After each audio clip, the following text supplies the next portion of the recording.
Hello, my name's Dick Hampton. I'm making a video today on some aspects of house painting, residential brush and roll techniques. First, I'd like to make a short dedication to a man I met in 1975. His name is George Fisher. I was taking a photography course at the time, and George let me take his photo in black and white. George was about 80 years old when I met him, so he would have been born about 1895. He was a very experienced painter, and he had a lot of stories about painting. He started in Texas, and at one point was a painting contractor and set up the scaffolding and did the painting of the interior of the Texas State Capitol. That's a dome that's over 250 feet high in the center, indoors, and that's quite a project to paint that dome. You're way up in the air at 250 feet. And George was proud of the fact that he had designed netting to keep everybody safe. And I remember him saying no one got hurt on that job. And he bought his wife a brand new red convertible after he finished it. George was a character, and he was very concerned about quality. We were working in a maintenance department. He was upset if we made a mess, or he just wanted things to be safe and well done. And I've always remembered him for that. He would have been around before people were even using paint rollers. It would have been mostly brushwork. He told me about painting a gym floor with 6-inch brushes, several guys with varnish, and watching very carefully not to have skippers, and making a very smooth coat. I'll read a little bit of a lyric for him by Stevens. It's so quiet in the ruins. Walking through the old town, stones crumbling under my feet. I see smoke for miles around. It's nice to see a friendly face come peeping through the door. Having tea in the afternoon now. So nice to see you coming back in this town again. So we're going to start with the objectives of the presentation. This is aspects of house painting, and I'm going to list the objectives of this presentation.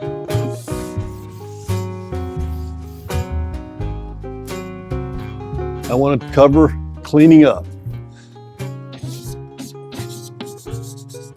A lot of people,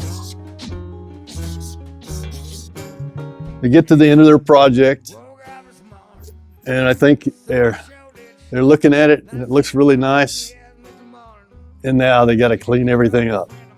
So we're going to do one of the parts people don't like. We're going to show that first. And we're going to do it pretty exhaustively. Then we're going to cover some tools I like. I didn't count them. I've got 10 or 12 things that are essential for me to go to a paint job. Tools I've discovered that I think you would enjoy using.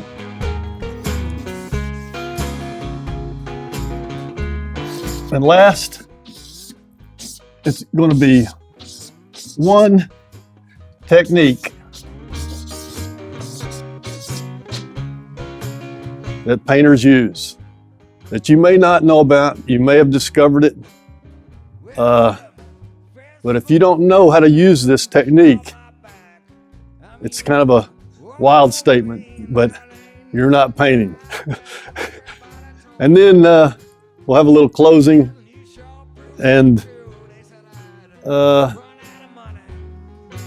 another poem or two. So let's go clean up.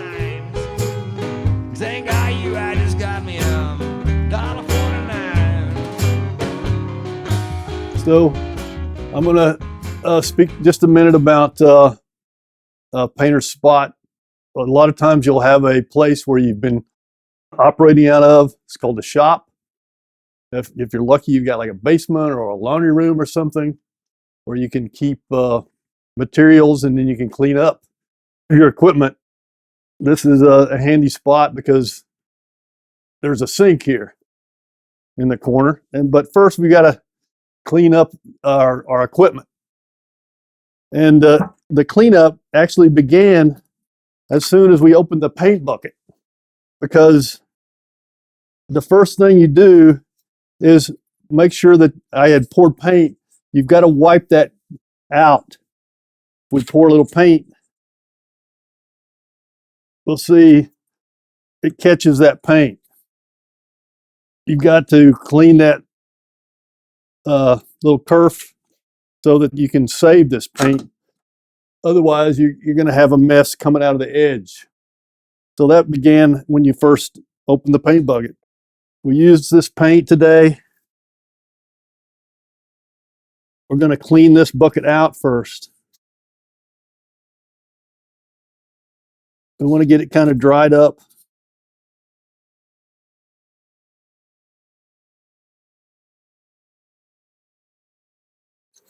If you don't like paint on your hands, you can wear gloves. Pretty dried out. Then you got a roller, and you want to clean it as well. I use a stiff putty knife. Go down the edge of the roller, carefully cut out some paint. We're not going to get it clean. We're going to get the excess paint out of it. Now, there's one problem with this that I've run into. You get too vigorous on this and you're really grinding it. You're going to be grinding the roller pad into the paint.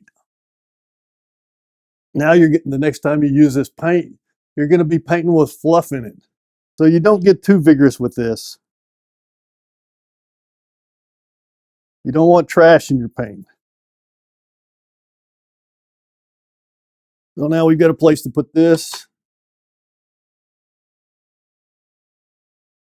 We want to clean this off a little bit. The screen we used. This is a little harder to do. You can do that over this bucket, because we're getting ready to clean this bucket out as well. Those are a little hard to clean out with a brush. And we want to get this paint that we used for walls with the roller and restore it back into the bucket too. Doing it the same way we did the small bucket.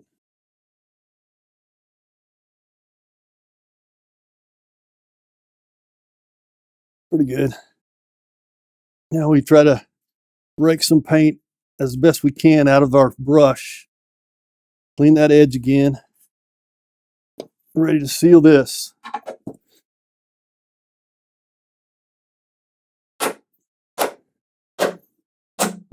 That's pretty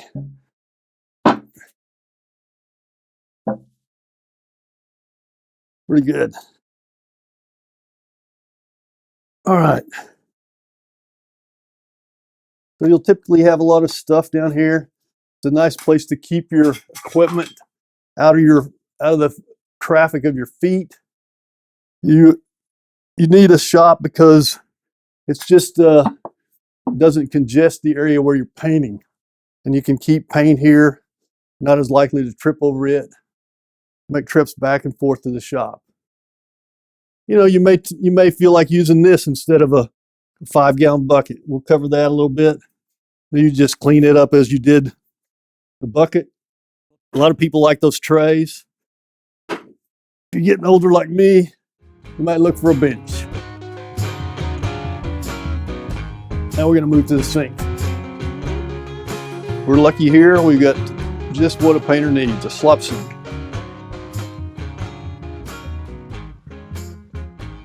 The first thing you need to be sure of though, is that you're not sending paint that's dried up in lumps down the drain. So you need to have some way to prevent paint from going down the tubes and clogging up the pipes. So we just start washing the screens and the brush, the small buckets. We can use this brush now to wash the screen off. Well, I'm gonna get myself together. Yeah, and here's what I'm gonna do. As you expect, it's pretty simple. Just using the brush, get all that wet paint off. Said that she would flip like a flapjack to go down with me. You know she ain't very good looking. Yes, but I'm too poor to mind. Now we're gonna clean out the small bucket. $1.49. The brush a little bit of clean.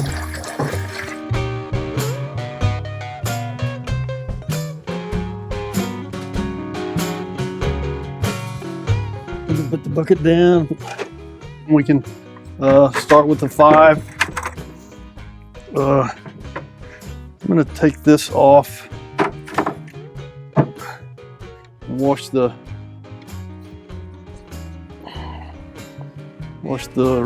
frame a little bit.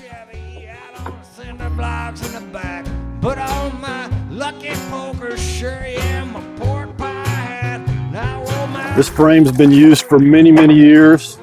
Still works fine.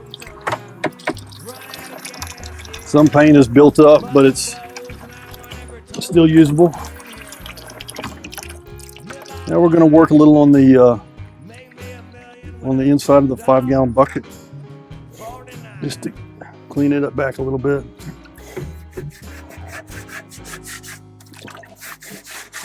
Use the brush again to wash the inside of the bucket a little. You know, if it gets a little bit too complicated for you here, you know, take a break, you know, relax, have a cup of tea, think about it. You know, this isn't rocket science, but it's just a sequence that works. And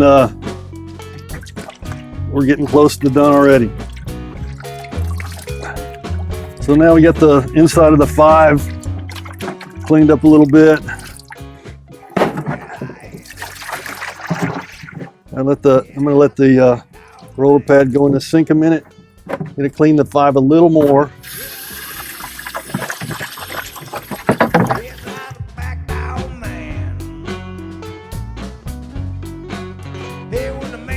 Now we can work on the brush and get it completed. We work the brush. The paint is accumulating here, so we want to work the paint, the water backwards, and clean off that edge where the paint is dried. You can use a wire brush after this if you've got paint that's still adhering. So that's pretty clean. I'm going to put that just on top of my screen and my 5/4 bucket. One of the things that saves a lot of time is a spinner. You can get it, use centrifugal force to rinse this a lot quicker. Just get some water in it and work the paint out a little while.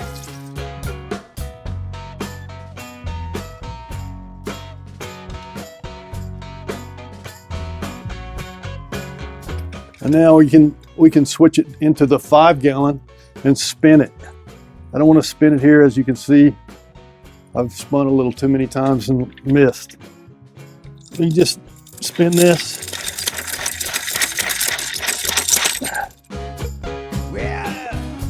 Rinse it again.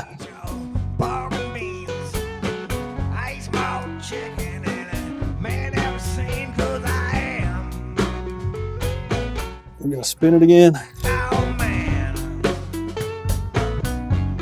Rinse it again. Men don't know. Loud and girls shall stand. Spin it. Pretty good. It's got some dried paint from another time. I'm gonna rinse it and spin it one more time. Set this aside. We gotta clean the rinse water out of the bucket. We also need to spin the brush. And these work by pushing this in and then turning it 90 degrees and then pushing it on in deeper into that second clamp. That's pretty much cleanup for that equipment. And then after this stuff dries, you want to put it back into its original shuck that you bought it in.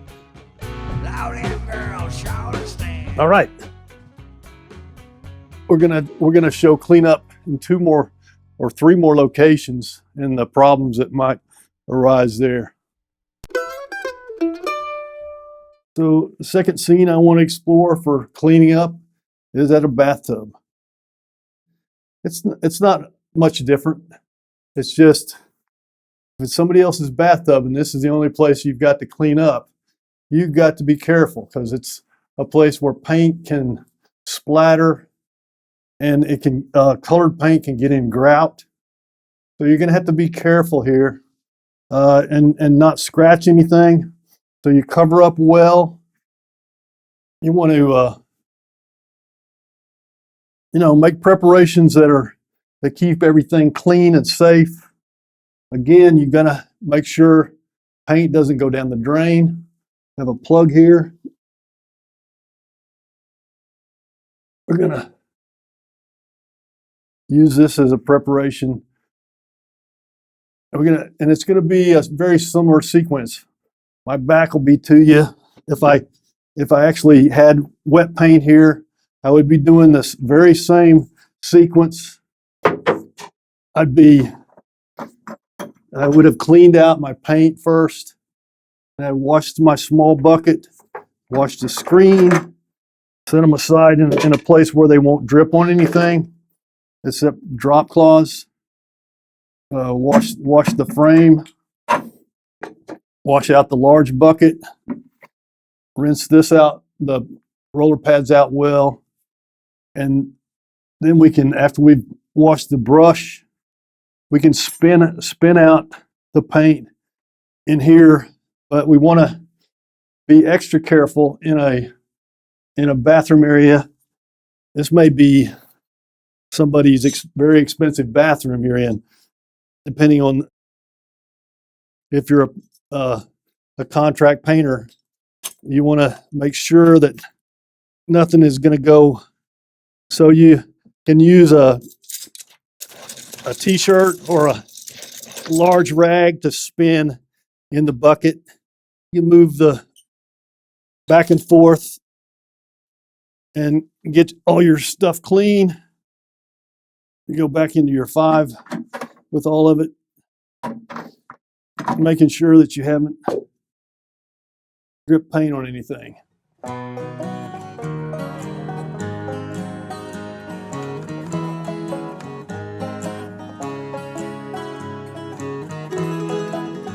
Okay, ready to paint again tomorrow. So in the kitchen, it's a place people are very fond of. You got to take extra precautions. We do not want to mess up someone's kitchen.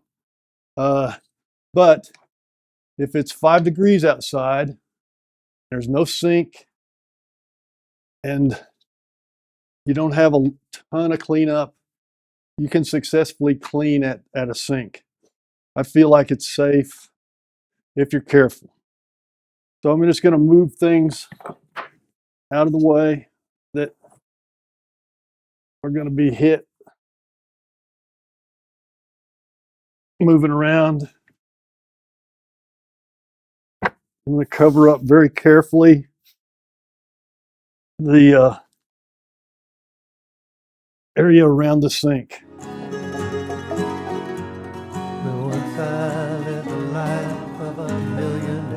have an old Spending all my shower curtain to put down on the floor so we make sure we don't have anything that could seep through. And I want something that'll be a little bit absorbent in case I do have some dripping.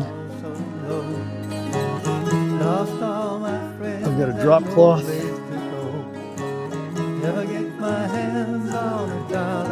Here's my t-shirt I can use along this edge.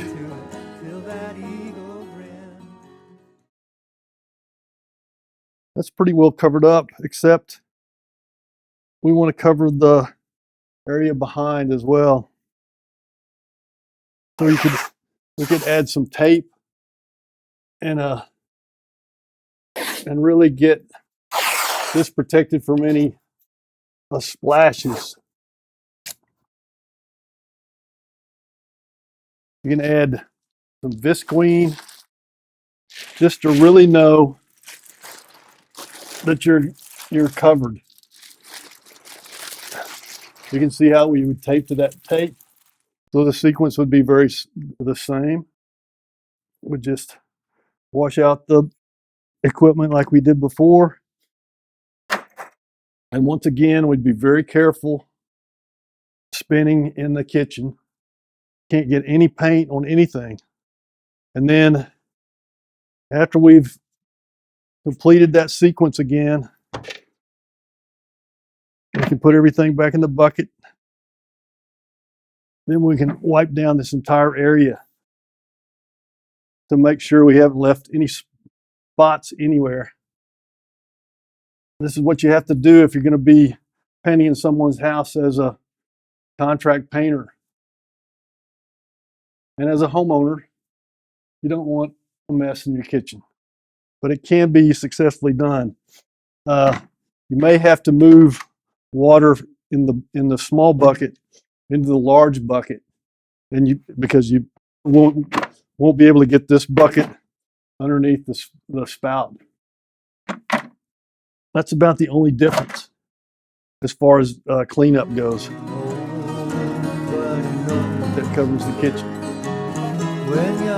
Okay, so we're ready to look at some of the tools I favor. I want to talk about each one of them a moment. Of course, we need brushes. Purdy makes some excellent brushes. I've used a brush called the Swan for many years. Here's a really old one. It's all healed up. There's so much paint built up that this brush is basically what they call in the paint industry a club.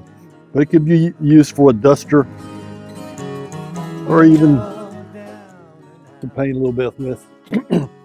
They've been making the Swan for many, many years. I saw one yesterday in Ace. No, it was in Sherwin-Williams. It was about 23 bucks. They're not cheap, but they last a long, long time, and they're the right size for cutting in rooms. You can lift a lot of paint with them, and you can cut a straight line with them. And they have exploded tips. They've got metal ferrules. They're a well-made brush. There are other companies that make really good brushes too. This is a Wooster. I was just showing cleaning up with it. This is a 3.5-inch brush. It's a little big for me for cutting in a room, but it's a really nicely made brush. Always keep the shucks. You want to put them back in so that they keep their shape.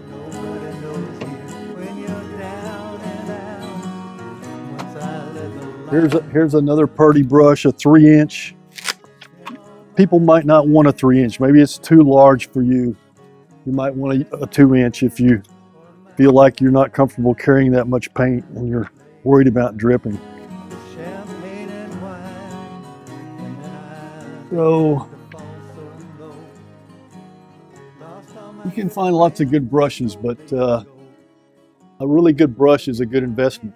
A paint pot is important.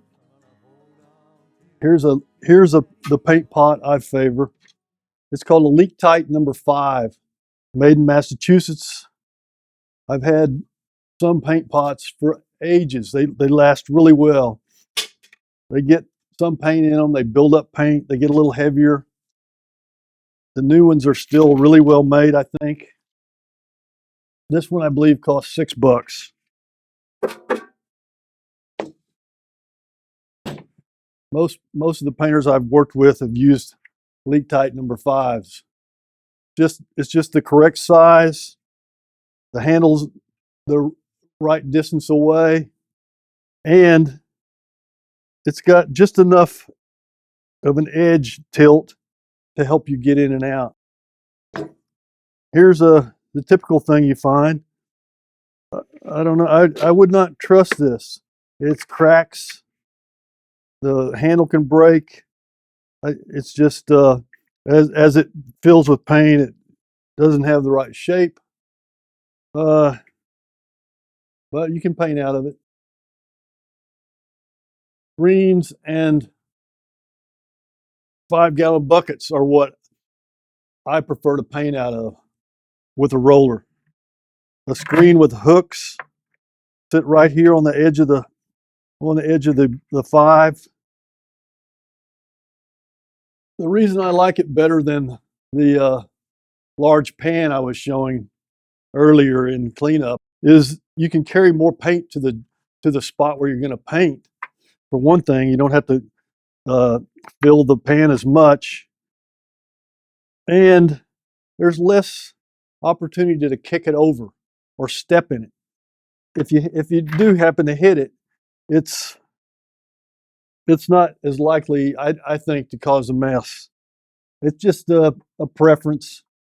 The screens are pretty easy to find, and lots of professional painters paint out of a 5-gallon bucket with screen. The roller frames, they last a long time. I've had this one for ages. If you get one with a little metal ferrule here, it's a little more solid. Not much to say about frames. They're very available. You want to pick a pad that goes with the paint you use. There'll be information on the pad sleeve that'll tell you what paint it's for, what kind of application you can use it for. Putty knives. You just about got to have a putty knife. It's just an incredibly handy tool. Here's one that's more flexible. And this one's got a much stiffer blade, very handy for opening paint. This one's more for doing prep work. In painting, you're going to have to do some cleaning up and wiping up paint that drips here and there. You're always going to want to have cotton rags. They're the way to take care of messes really quickly. Here's my eraser right in my hand. Baby, I can see. Some good cotton rags are a necessity for painting. You don't want polyester, even a mixture of polyester and cotton is not preferable to cotton. One of the main things, it's a tool that people don't think about much, but a very important tool is light. If you can't see the wall or the trim you're painting well, you probably can't paint it very well. So you need to have some available lighting, some drop lights of some kind. Might have something like this available. They make such beautiful lights now for construction sites. Then you want spinners to help you clean up. They're pretty available in paint stores. I went to a big box store the other day that didn't have one, and the guy who was selling the paint didn't know what one was. But they're really, really a must for cleaning up if you're doing much painting. You're just installing the brush like this, giving it a turn, I can. This one's a little harder to do than that last one. Sliding it in.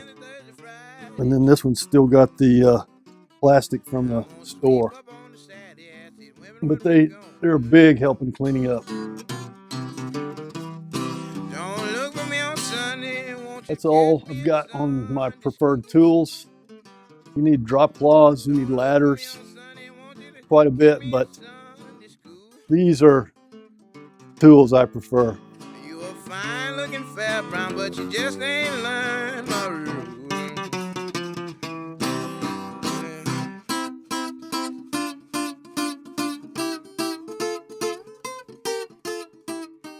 I also want to mention using a pole with your roller. You definitely need, if you're doing more than 1 or 2 rooms, you'll want some kind of a pole because the mechanical advantage is high versus just using your arm like this. You just want this to improve the whole situation as far as physical activity. For something that's high, you can get longer ones. I've had this one for ages, and this is a really good length. If you buy one in a store, a wooden one, you may have to cut it off some to make it a length that's actually one you like. And this one's I'd say it's about 4 feet. No, it's less than 4 feet. I'll try to put in the exact length. This is a really good length. And it allows you to lay off the wall after you've got paint on it. We'll talk about that in a minute. If you can get one, you'd like to have a metal end, much more sturdy than these wooden ones. Here's somebody's invention, a little wooden one that you can make shorter and longer. And a short one is quite handy sometimes because you'll be in situations where you're in a hallway that's not very wide and you need a shorter handle. This one allows you to even adjust it. Found one this one in a dump. Closets too. You need short-handled stuff, or you may be able, if you're just doing one closet, you won't even need a handle. But if you're doing much painting, you're going to want a handle. I think that covers tools now. Thanks. So now let's go to a technique I mentioned in my objectives. We want to learn this technique because it's essential to painting. And I'm going to show you something I saw someone had discarded. I don't have the one. I loaned it to a friend and they used it to haul a plant and I never saw it again. So it was a bucket with a wire across it. Somebody had rigged a piece of electrical wire across a really nice paint pot, and then they'd wrapped it carefully, made it secure. And I was curious, why did they do that? And the reason they did that is because people very typically, when they dip paint out of a bucket, take a lot of paint off of the brush. And I'll show you what I mean by that. People dip a paint pot with a brush and then they rake it. And this person had rigged a piece of wire so they could rake it across the wire. I mean, I'm surmising. But that's an improper technique for a painter. What you want to do to control paint, and this is going to be very simple, and maybe people intuitively get this. I don't know. But when you dip for paint, you're dipping to a depth for the amount of paint you're wanting. You might dip all the bristles in, or you might only dip like a very little bit of your brush in. But then the way you control that from dripping is by touching the sides of the pot. So it's dip and touch. That's the way you keep the drips from falling down. You don't want to wipe your paintbrush off after you dip, because you're putting the paint that you're trying to take to the wall out of, you got it out of this bucket, you want it to be on the wall, then you put it back in your paint pot as you're raking it off. People may or may not do that, but a painter is going to dip and touch it to keep as much paint on the on the brush as they can. And then you bring it to the wall and start cutting in. I'm not going to talk a lot about the actual brushing. Just have to practice this. If a person dips and touches the sides of the pot, you can get a lot of paint on your brush, and you can learn this yourself.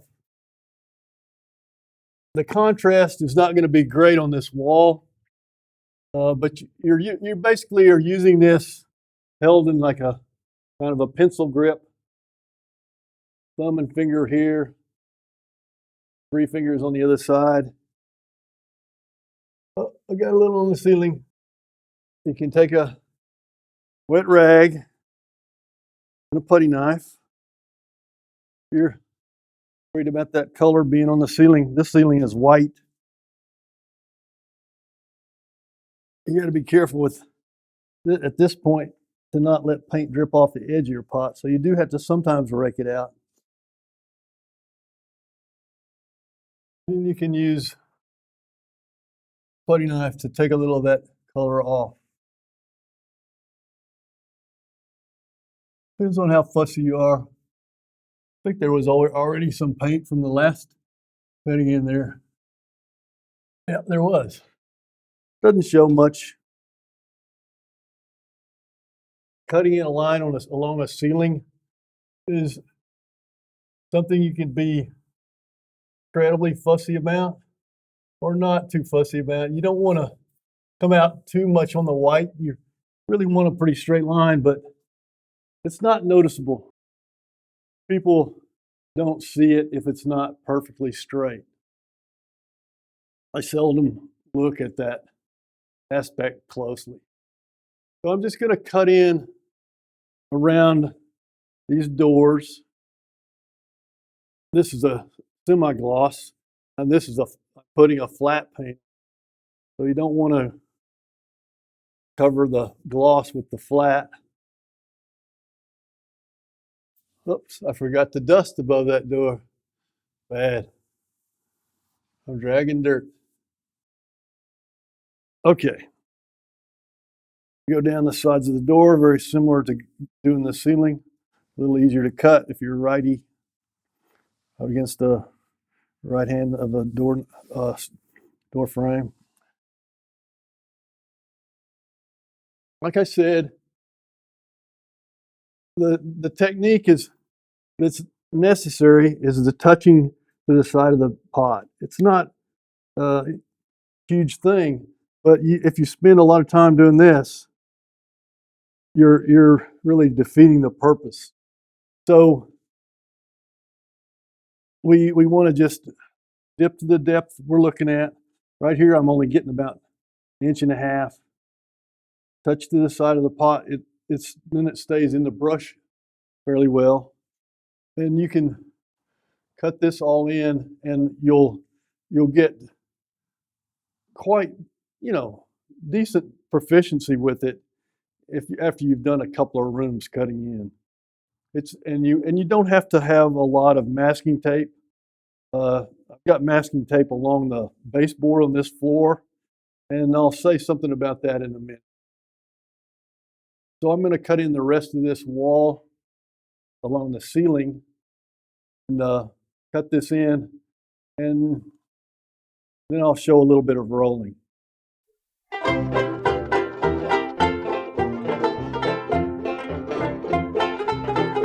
Going to spread some paint away from the line you're cutting, and then bring it back with a little bit of paint and cut the line and lay it off.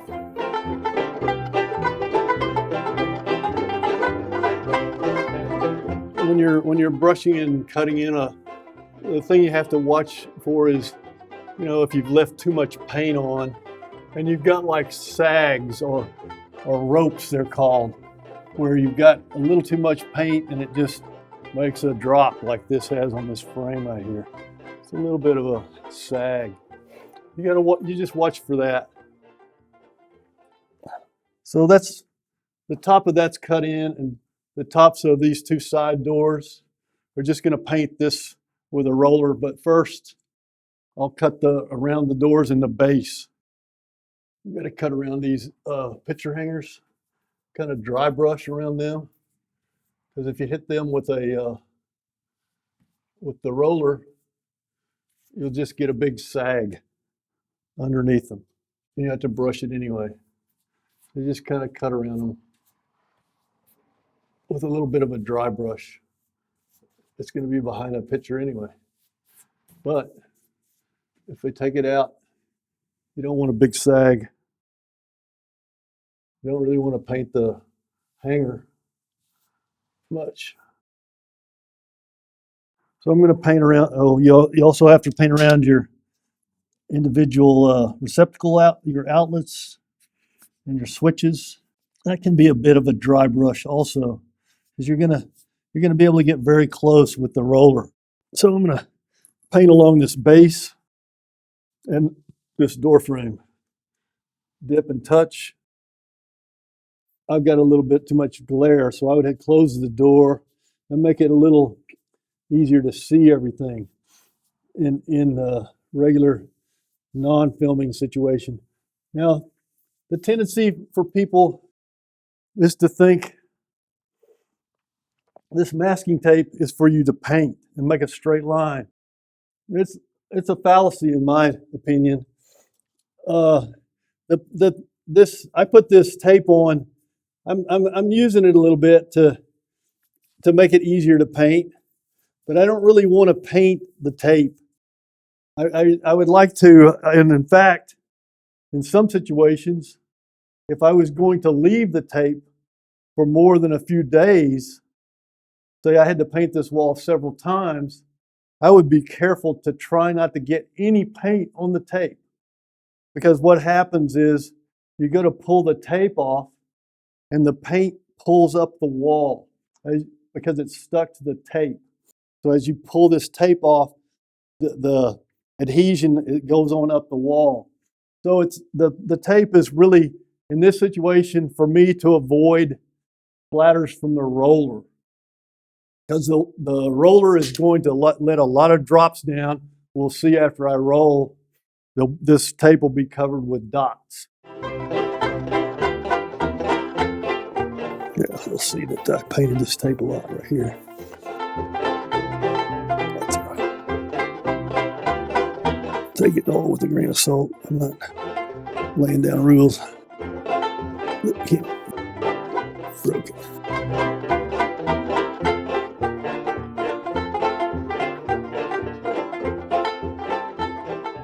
So I've got this little space cut in with my brush, set it aside, out of the way, so we don't step in it.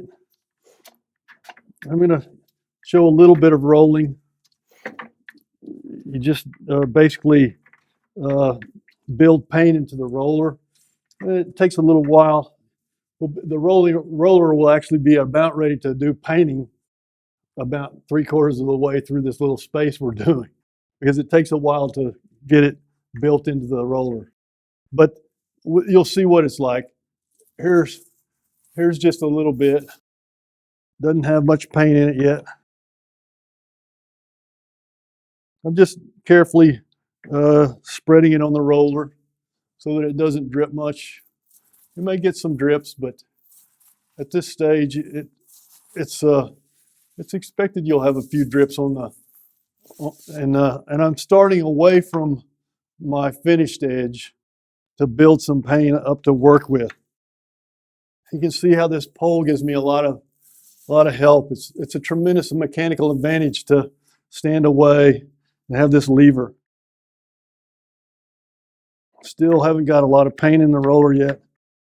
And it's pretty hard to see with the shadow, but we're demonstrating mostly what it looks like to paint with this roller. You know, you're not going to see the detail, but my plan would be to do a more extensive tape on painting and rolling, how to do walls and ceilings. This is just to finish this wall off. So now I've got a bit more paint in my roller. I can almost cover an 8-foot space. And I'm being careful to lay this off now. It's called laying off when you go the full length of whatever surface you're covering. Watching carefully to see that the paint is kind of evenly spread out. This is something anybody can do fairly quickly. You can learn to roll and lay off the wall. Now I can start out away from that wet edge I left, build some paint up again. I still don't have a very wet roller.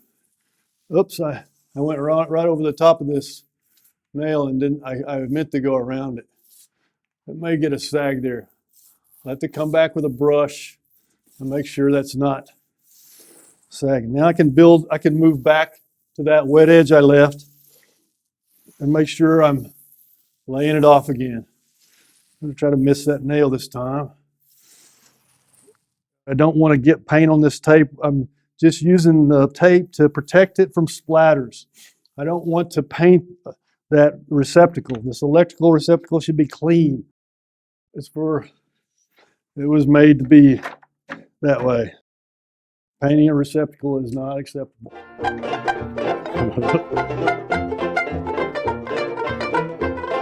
So now my paint, I can tell my roller's actually getting a little bit wetter.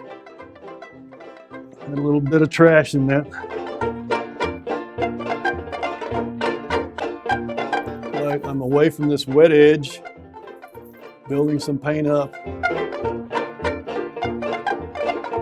And I can come back and spread paint, bring it up to, I've got a big rope there. I don't want to clean that up. Rope there. You just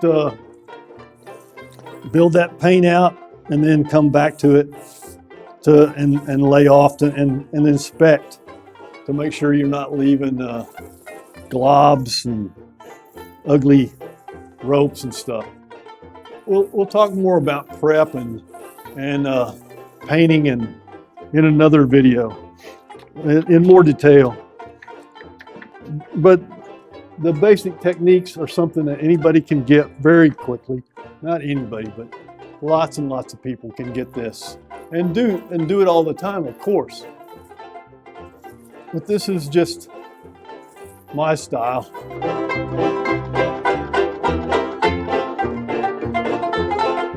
You build out some wet paint away from that wet edge and then come back to it. The roller's got enough paint to go in one pass of the bucket. I can go up and down once. It would get where you could spread a little more than that. But that's about what you'd get with this particular pad. And then you can come back to that wet edge with some paint and then lay it off. Finish to the right the same way. I'm not putting more paint on. There's enough paint there. I need a little paint now because that's pretty dry. So finishing off this little spot right here underneath this switch. And now if you look along that tape, you can see I sure needed it, and I had to keep my drop cloth against the wall. This is a little bit slippery. So if I'd have let this come out, I would have had paint all over the place, and there's a place where I let it drip. So I got to come back, make sure I clean that. Now, I've already got a little bit of dried paint there. That's probably from when I was brushing. Tiny little speck there. Gotta get it up. Clean as you go is the way to take care of that. And then look closely. As you can see, this paint is covered with little specks. This tape. And now, since I'm done with this wall, I can take this tape off. That wall already had a really good coat of paint on it. This is just for demonstration. Seeing the brushing and the rolling technique. Mostly the brushing. The main thing I wanted to show was the way to handle paint out of the bucket. Dip and touch.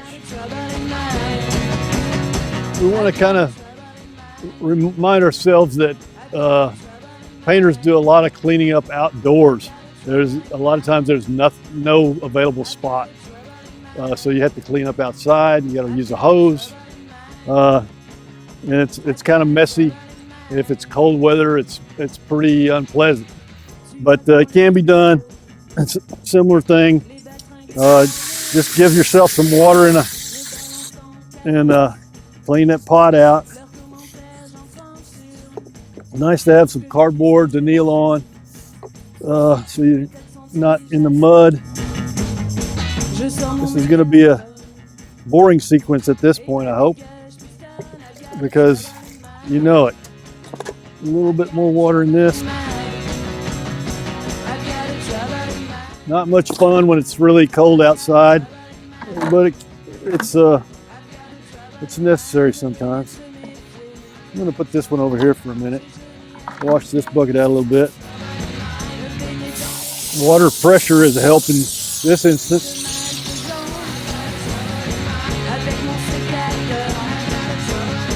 You can use the pad to clean out the bucket a little bit. You can be a little more messy outside.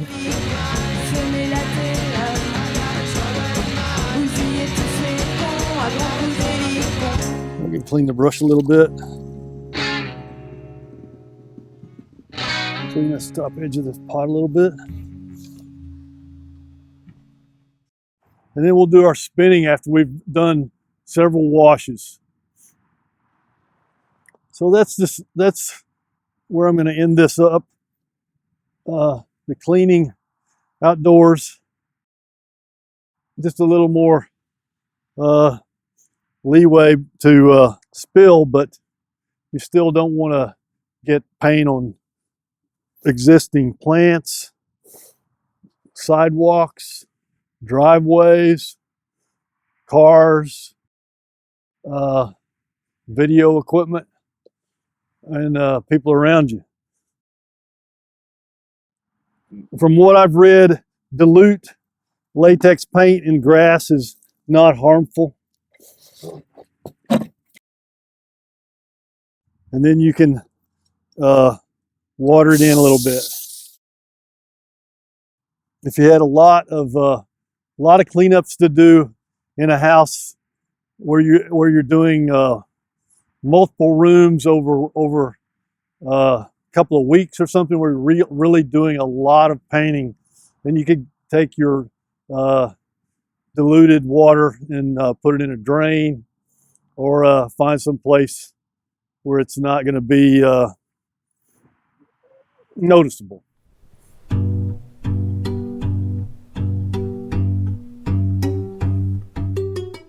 All right, just to close this presentation quickly, I just want to say a couple things. You're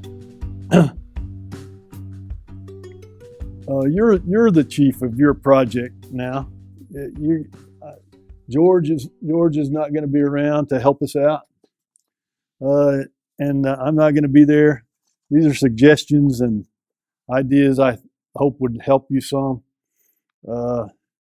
Knowing that dip and touch to the side of the pot will save time and improve your skills and confidence. I wanted to recommend a book, Braiding Sweetgrass by Robin Kimmerer. Good book about taking care of our wonderful earth. And a few lines from a ancient poem by Tsingzan called the Faith Mind Poem. One thing, all things, move among and intermingle without distinction. To live in this realization is to be without anxiety about non-perfection. Kind of says, don't let perfectionism be the enemy of good enough. I hope you have success with your painting project and protect the space you live in, improve its looks, make it more comfortable for you. I hope this has been of a little bit of assistance in the trade of painting. Thank you for your time.